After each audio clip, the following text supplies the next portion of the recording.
So I remember growing up in Fall River. It was a house that my parents had built growing up. My dad was 19 years old when he built this house with his hands. I could barely build a Lego house at 19 years old with my own hands. He built a physical house with his own hands at 19. And I remember growing up in that home, and the only thing missing was a dog. The dog was the only thing missing. And so I remember begging my parents for a dog always. Can I have a dog? Can I have a dog? And yes, I was that whiny, bratty kid. Ask my wife, I'm still that same guy today. I'm consistent about that, right? Yeah. So I always wanted a dog, and my mom would always say, yeah, if we move to Westport, which if you knew her at the time was the equivalent of her saying, yeah, when pigs fly. Because to her, it would never be that she would ever move out of that home that they built.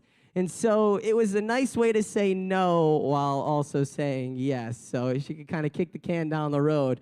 Well, when I was 11 years old in 2007, the God of the impossible made pigs fly, and we moved to Westport. So when we moved to Westport, I just remember one of the first things, I don't even think we were fully settled in yet. I mean, I grabbed my laptop, I'm on petfinder.com, find a dog, I bring it to my mom and say, hey, remember that if we move to Westport thing that you said?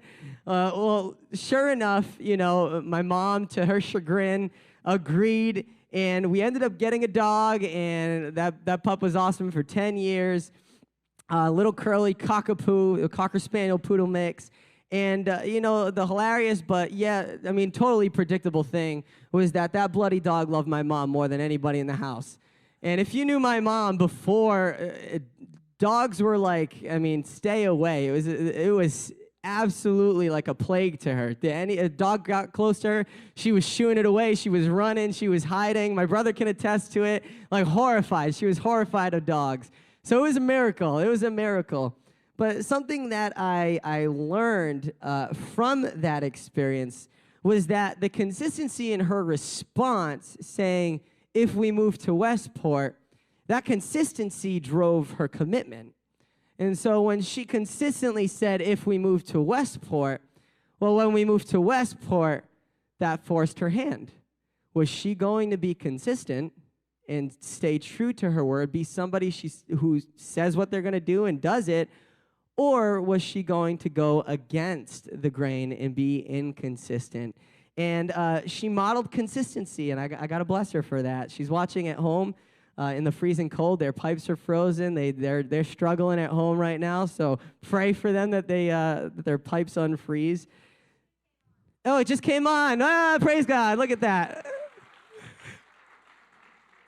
A minute ago? That's so funny. I guess we're getting texts as we speak, so that's good. So I love you, Mom and Dad. But nonetheless, so she was consistent. We moved to Westport. We got a dog. And so this morning we're going to talk about consistency. That sets us up to talk about it. So let's exactly define what consistency is. So consistency is adhering to the same principles in a steadfast and unwavering way. Now, consistency is a desirable trait. Don't you agree? Right? If you're in a workplace, if you own a business, or if you are an employee, isn't consistency a great thing to see from your boss? Like consistency in how they act, how they speak, what they expect of you, like that is just a nice thing. And when you don't have that consistency and you're walking into like an inconsistent environment, how much like do you just feel like on edge, on your toes? You're stressing out, you're dreading going to work. But consistent character brings peace, right? Consistency brings peace. And so this is what we see throughout our lives, in our relationships. We want our husbands, our wives, our friends, our family. The most precious relationships to us are the ones in whom are consistent. Because inconsistency, if you know somebody who's inconsistent, they often don't do what they say they're going to do when they say they're going to do it, which is one of our personal core values here at the church. Right? And that kind of brings if they say something, they're probably not going to follow through with it. It's just something that they're saying. But consistency brings sort of a peace of mind. And so this morning we're going to talk about somebody in the Bible who was always consistent. And this person, I mean, is pretty awesome, got a great name. It was Daniel, by the way, if you weren't catching on with that. So we're gonna open up to Daniel chapter 6. My name is Daniel, by the way, if you missed out on that joke. So we're going to learn about Daniel this morning. You can turn to Daniel 6. We'll have it up on the screens as well. If you don't have a Bible and you need a Bible, we here at Conquerors for Christ believe you should be equipped with the Word. So if you need one, you can see one of our ushers. We have free Bibles for you to keep and take and have it be your word to take home. So feel free to see them right now or after the service. So let me review the book of Daniel a little bit, back us up, and kind of go over what it is. So Daniel starts off, and at the beginning of it, Jerusalem was conquered by the Babylonian Empire. And Daniel was about 15 years old when this happened, so just a teenager. And he was actually taken by the Babylonians from his family in Judah, and he was brought to Babylon to be kind of brainwashed, if you will. And he spent the remainder of his life trapped in Babylon, which then was conquered by Persia, until he was like 85 years old. So over 70 years he spent in this turmoil of being stripped from his home and brought to Babylon and living there and living this out. So while he was there, God really brought a sense of favor upon Daniel throughout his lifetime. And although he served under two kingdoms, Babylon and Persia, and under multiple kings, God gave him favor all of those years. And he actually elevated through the ranks. Even though he was a Jew in an empire that was not Jewish, God elevated him to be pretty much second in command in both empires. And he was a person who was very wise, and they put out a call, basically. How Daniel was called is they looked for young men who were handsome, who were smart and wise, and they saw Daniel, and that, don't worry about it. I guess it's me, all right. No, but they saw Daniel, and they took Daniel, and they brought him to Babylon, and there he was an aide to the king. And part of that whole brainwashing process really was that they brought him in, they changed his name, so his name was no longer Daniel. It was now, I got to read this because it always is like Belteshazzar. No matter how many times I've studied, I can't get it right. Belteshazzar. We'll call him Belly, okay? So they changed his name to Belteshazzar, and that means Bel is my protector. Now, Bel was a god of the Babylonians. So Daniel, his name, Daniel, means God is my judge. So they stripped him of that name, gave him this new name, which means Bel is my protector. So they tried to kind of hack away at his identity. And something we can learn about here is something that's consistent is when the enemy tries to attack us, that oftentimes he'll try to get us away from those who are like-minded. He'll pull us away, try to get us alone, and then he calls us to question our identity in Christ. And so Daniel was called out of Judah, where his family, his culture was, where everybody was like-minded, they were Jewish. He was brought to Babylon, brought alone, and then they tried to make him question his identity by changing his name and trying to brainwash him consistently with teaching Babylonian principles and teaching the ways of the wicked. And so they were doing this to Daniel as a young teenage boy, and we can kind of relate to this in our society a lot of the times, how a lot of things are being taught to our children from exterior influences, right? We start to see this, and we can relate to that today. But they start to try to brainwash him. And in captivity, Daniel runs into an issue. So if you knew anything about Jewish customs, that there are certain ways to prepare food and certain foods that Jewish people must eat. It's called eating kosher, right? And so when he's living in Babylon, he's actually not really living like a prisoner. He's living in the king's palace because they want to bring these guys, convert them, and basically make them highly influential amongst the other Jews, so the other Jews conform. So he's living in the king's palace. He's eating the king's food. He's wearing the king's clothes. So he's being really treated like royalty. And something that Daniel says in Daniel 1:8a was the food was not being prepared kosher, and it wasn't kosher food. So Daniel he started being consistent at 15 years old when he was first brought in. Daniel 1:8, the first part of the verse says, "But Daniel was determined not to defile himself by eating the food and wine given to him by the king." And so it's a simple act.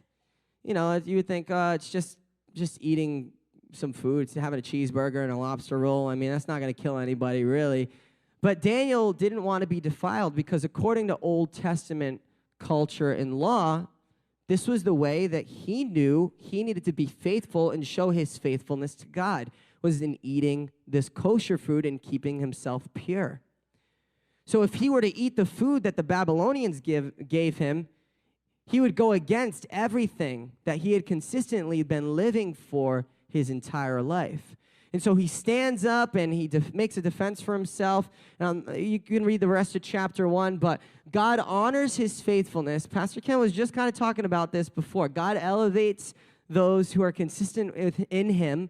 So he's consistent in God, and God elevates him throughout the ranks, and he really becomes blessed with tremendous wisdom, the ability to interpret dreams and signs and wonders, and God really blessed Daniel tremendously. And by chapter 6, there's a lot that happens in those 5 chapters, but again, Jerusalem is reconquered, so now it's no longer the Babylonians, it's the Persians, and Daniel is much, much older now. But even though the kingdom had changed, he retained his favor. So he went from favor with the Babylonians to favor with the Persians. As a Jewish man who was just consistent in his character, and we'll keep going back to that. So the new king is King Darius, and I know this can be dry going over the backlog, so keep this to a minimum if you can. I see it. All right, it's all good. Just keep up with me. So in Daniel chapter 6, you see that Darius is the king, and they name Daniel one of the 3 presidents in the kingdom. These 3 men were to oversee everything, and they were second in command only to the king himself. But the thing is Daniel was very consistent. He was very wise, and his character was very honorable. And so King Darius actually wants to promote him to be second in command entirely. So take him from president with 2 other guys and actually elevate him to right below the king. And if you know anything about when God's getting ready to elevate you, what do you think's coming after that? Trial, tribulation. The enemy's going to try to chop you at the knees, take away your momentum, send things your way to throw you off course.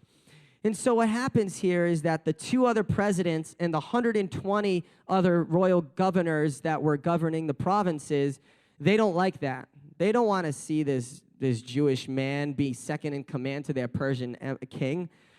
So they try to set Daniel up for a trap. They first start by Daniel 6:4. Let's bring that up. They say, "Then the other administrators and high officers began searching for some fault in the way Daniel was handling government affairs, but they couldn't find anything to criticize or condemn. He was faithful, always responsible, and completely trustworthy." So they concluded, our only chance of finding grounds for accusing Daniel will be in connection with the rules of his religion. So they looked at Daniel, and they're trying to turn over stones in his life, opening closets, trying to find skeletons, opening up the rugs to see if anything's hidden underneath. They are trying to find dirt on this guy, but because he was always consistent, there wasn't anything there. And so they decide the only way to really get him is to trick him and to use his faithfulness and his consistency and his commitment to God against him. So they go to the king. They whisper in the king's ear. They're trying to get his attention. And they say to the king, hey, king, almighty king, amazing king, King Darius, oh, lovely king, you are so wonderful and amazing. Have we told you your hair looks good today? So they butter up the king and they say, hey, you know, the next 30 days, why don't we put out a royal decree that says, anybody who worships anything but you, almighty king, Darius, anybody who worships you, anything but you for the next 30 days should get thrown in a lion's den. Oh, lion's den, ears perked up. I know that story, I know that one. Oh, I know where we are now, right? So you know what's coming down the pipeline. And so the king's like, I guess, you know, I mean, you complimented me. Well, let's call it a royal decree. So he decrees anybody who worships anything in the next 30 days besides me, O King Darius, shall be thrown in the lion's den. And let's see what Daniel's reaction was to this. So Daniel 6:10. But when Daniel learned that the law had been signed, he went home and knelt down, say this line, as usual, in his upstairs room with its windows open towards Jerusalem. He prayed 3 times a day, just as he had, giving thanks to his God. Then the officials went together to Daniel's house and found him praying, asking God for his help. So 2 phrases that really stick out there. Says, he went home and knelt down as usual and gave thanks to God in prayer as he had always done. So you see Daniel's consistency in his faith, unwavering, always going forward, never looking back, never being wavered by royal decrees or what's happening around him. Didn't matter that the whole kingdom was worshiping King Darius. Daniel knew if he was to live in the conviction that God called him in, if he was consistent to what God called him to, he knew God would be with him. And so the governors, they find him. Of course they find him because he's consistent, and they know where to find him because he's praying in his room. So they catch him, and they go and tell King Darius, hey, your boy Daniel, your boy, I know he's your boy. He's praying to God. He's not praying to you. So what are we going to do about that? And Darius was really upset because Darius really loved Daniel. And he didn't, you know, he was all buttered up at the moment. He made a bad decision. But Persian law says that the Persian king cannot go against his own word. So he's trying to rack his brain, how do I save Daniel? But they keep reminding him, the governors, hey, you can't go against your word. You made a royal decree. It's official. You have to follow through with it. So Darius follows through with it and tosses Daniel in the lion's den. And now Darius, I mean, he didn't believe in Daniel's God by any means. He just loved Daniel. He loved Daniel. He loved Daniel. He loved his consistency. He loved his wisdom. He loved his character. He loved how true he was. He loved how he interpreted dreams and signs and visions and wonders. And that consistency elevated him in the ranks of the king. So in verse 16, you see that when Darius goes to put Daniel in the lion's den, he says, may your God, whom you serve so faithfully, rescue you. Now, the king didn't believe in Daniel's God, but one thing he knew was that Daniel believed in his God. And he was sure, he wasn't sure of his own faith, but he was sure of Daniel's faith because he saw it consistently. And so he said, let that God you serve rescue you. And so Daniel's put in the den, a big boulder is put on top of it. And in Daniel 6:19, the king, man, he went home and he was all upset. He couldn't partake in the normal entertainment for the night at the king's palace. He couldn't do any of that. Instead, he went home and he actually fasted on behalf of Daniel. And he was hoping that God would intercede on Daniel's behalf. And it says, very early the next morning, the king got up and hurried out to the lion's den. When he got there, he called out in anguish, Daniel, servant of the living God, was your God whom you serve so faithfully able to rescue you from the lions. Now, it says, servant of the living God. So now the king recognizes he's a servant of not an idol, not a fake God, but a servant of the living God whom Daniel serves so faithfully. Again, hearkening back to Daniel's consistency. Was he able to save you? Was he able to save you? And sure enough, we know the story. Daniel was unharmed. God had given the lions peace, closed their mouths. Daniel was just chilling down there with a bunch of big cats. I mean, I went to the zoo a couple weeks ago at school. I saw a lion. That is intimidating. So to be stuck in a little den with a lot of them, no thank you. But Daniel had such a consistency in his faith. He was put down there. When you walk consistently with the Lord, you walk consistently day after day. You trust in his word. You trust in his commands. When you are brought low, you know God is there in the midst of it. You know God is going to be faithful. You know that he is there. You know that he is working. You live in inconsistency. When you're thrown in a lion's den, all that peace is out the window. Instead, it's panic. It's worry. It's the anxiety. It's the fear. It's the control. I need to control this. I don't have control of this. What do I do? How are you going to control lions? That is not within your control. How many of you have experienced circumstances in your life that have been out of your control? Those lions in your life that have been out of your control. When you walk consistently with the Lord, it drives your commitment to faith. It builds your faith. It builds your resistance to temptation. When you draw near to the Lord, you are encouraged, you are filled, and you can walk in the confidence and the assuredness that God has called you, and so you will not be taken down by any scheme of the enemy. No weapon formed against you shall prosper because you serve the living God.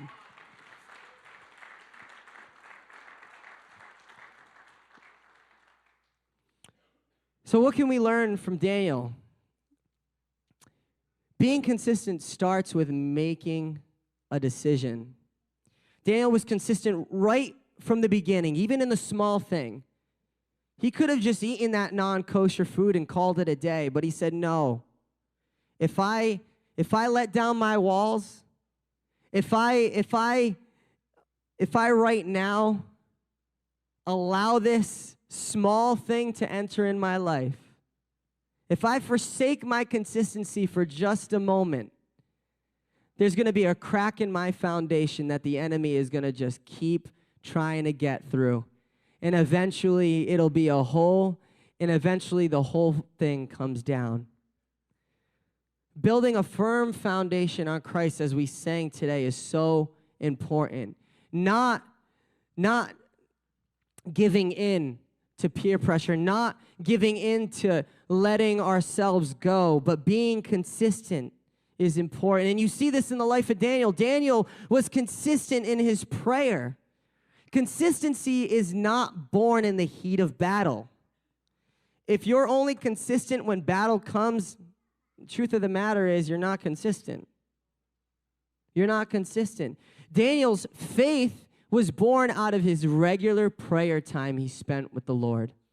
His consistency was born out of constantly being dedicated to where God was calling him, even though it wasn't Judah with his family, even though it was serving kings who weren't Jewish at the time.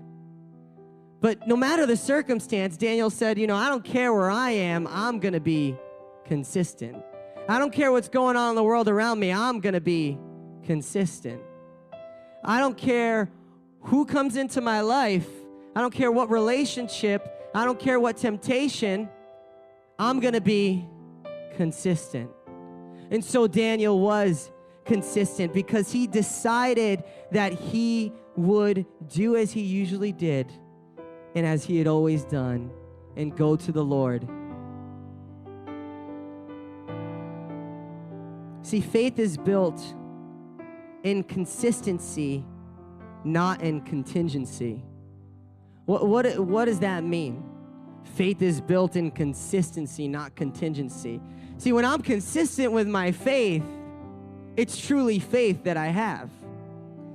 But if my consistency is born out of contingency, out of an emergency, out of a needing situation, if I am now panicking because the world around me is collapsing, because there's disease, or because sickness enters my life, or because the relationship I was in went wrong, if I only am consistent in times of faith, it's not faith that I have. See, it happens all the time. You know, we see at the beginning of the year, you see a lot of commitments, a lot of goals, and a lot of, whoa, we're starting a new year. Let's do it right. Let's do this amazing. Like, I'm going to start a diet. I'm going to get a gym membership, and I'm going to change everything. I'm going to make a calendar, or I'm going to give up this habit or this addiction. And we see this year after year after year. And the sad thing is it even spills over into our faith. Oh, let me wait till January 1st to start getting my life right with the Lord. Yeah, my goal for the new year is to go to church. And so in January, what happens is we see a huge influx. Look around you. It's amazing to see the church filled. I loved it. I love it. It's awesome, right? So we see this in January. The church is filled. It's awesome. It's nice. And what happens is we live off the mountaintop experiences. We come off a Christmas service. Woo, man, that was amazing. It's so great. Mountaintop, right? You ever been on a mountaintop? You ever in awe of the mountaintop? When you look around and you see everything, you're just in amazement. You're filled with adrenaline because you're just like looking around. So these mountaintop experiences, Christmas service, or 21 days of prayer and fasting, or a Vision Sunday. Yeah, man, I am on fire for the Lord. Woohoo! Let's do it. This is incredible. I'm all in. I'm all in. Pastor Ken, how many times you hear I'm all in on that vision? I'm all in, man. Let's go. Let's do it. And the reality of we go from Christmas, Vision Sunday, we go to Easter, and then we wait for Christmas again, and we wait for Celebration Sundays, and we wait for these mountaintop moments. But if you're waiting on the mountaintop moments, your faith will not endure. You're waiting on the next conference, the next worship night. You're waiting on the next amazing preaching so you can rededicate your life to the Lord. Well, guess what? That will not sustain. Your faith is your own. Your calling is your own. Your convictions are your own. Act now on what God is calling you to do. Do not wait. Do not falter, but be consistent in what God is calling you to do. There's another 52 weeks outside of Christmas, Easter, and Vision Sundays. Are you going to be consistent? God bless you with the financial miracle. Are you going to be consistent in your giving? God giveth, he taketh away. Will you be consistent in your faith and in your diligence? Will you be consistent in what you offer to the Lord, in your serving, in your discipleship, in being faithful to the Great Commission call to go forth and preach the gospel? It seems that the most consistent thing we do is be inconsistent. And so remember that your testimony depends on your consistency. Your testimony depends on your consistency. There's a lot of moments where, because of our consistency, people do not want to even step foot into the presence of God. They don't want to think about God. They don't want to think about church because we've lived our lives so inconsistently that no matter what words come out of our mouth, no matter what preaching, it won't matter what we say because our lives have not lived a consistent walk. That inconsistency will lead others astray, but our consistency can lead others to Christ.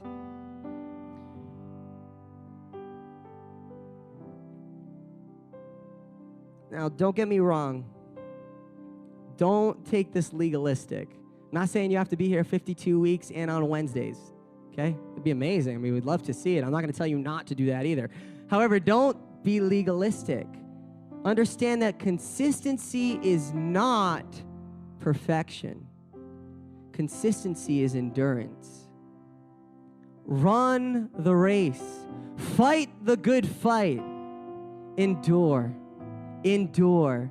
In every circumstance, endure. When you're taken from your home in Judah and you're placed in the midst of enemies, be consistent. When you're called to worship other things outside of God, be consistent. When you're thrown in the lion's den and it seems like there's no hope, be consistent. You know, the great apostle Paul, he's awesome. He really is. He's so real. And he says in Romans 7:15, I don't really understand myself. For I want to do what's right, but I don't do it. Instead, I do what I hate. And I know that nothing good lives in me that is in my sinful nature, because I want to do what is right, but I can't. I want to do what is good, but I don't. I don't want to do what is wrong, but I do it anyway. Now, how many of you have been there before? Seems like no matter what, man, I really want to try hard at this thing to be consistent, but man, I just keep messing it up. Jesus isn't calling you to be perfect. He's perfect. Don't lean on your striving for perfection. You will be exhausted, you'll be disappointed, and you will run so far away from God because you'll say, man, I can't even keep up with this guy.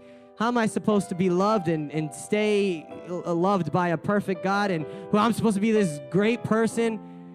God's not calling you to perfection. He's calling you to consistency, which is endurance. Endurance. Matt ran a Boston Marathon, this kid. This kid right here ran a Boston Marathon. He ran a Boston Marathon. You think he just got up from the keyboard and started running to Boston from here? No. It took months. It took even, I think it was years even, to train and to build up the endurance that he needed. And I'm sure the first time he was more like the tortoise than the hare.